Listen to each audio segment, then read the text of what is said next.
సరేలే, జరిగిందేదో జరిగింది, నా భక్తులే కదా, కూల్ బ్రో అని చిల్లయ్యే లోపు నన్ను పందిర్లో పెట్టి ముసుగు తీసి నాకన్నా పొడుగుండే సౌండ్ బాక్సులు 2 నా చెవుల పక్కన పెట్టి డీజే గణేష్ బ్రో అని చెప్పి నా పాటలను కోని చేస్తారు. సరేలే పిల్లలు కదా, ఇప్పుడు కాకపోతే ఎప్పుడు ఎంజాయ్ చేస్తారు, కాసేపట్లో పూజ స్టార్ట్ చేస్తారని వెయిట్ చేస్తా ఉంటే ఆ 5 రూపాయల వ్రతకల్పన బుక్ చూస్తే ఎక్కడ లేని కోపం వస్తుంది. ఏరా నాకు అర్థం కాదు, ఎన్ని సంవత్సరాల నుంచి నా పూజలు చేస్తున్నారు, ఒక్కడికి నా కథ గుర్తుండదేట్రా యాదవ్ వల్లారా.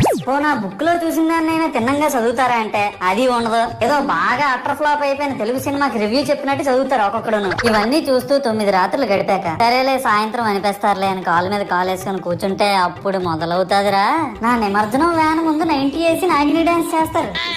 అంటే నాకు అర్థం కాదు, 9 రోజులు వాళ్ళతో కలిసి ఉన్నానని నన్ను కూడా వాళ్ళ ఫ్రెండ్ లా ట్రీట్ చేస్తారా ఏంటి? అబ్బా అబ్బా అబ్బా అబ్బా, మునిగినంత వరకు మనశ్శాంతి ఉండదురా బాబు నాకు.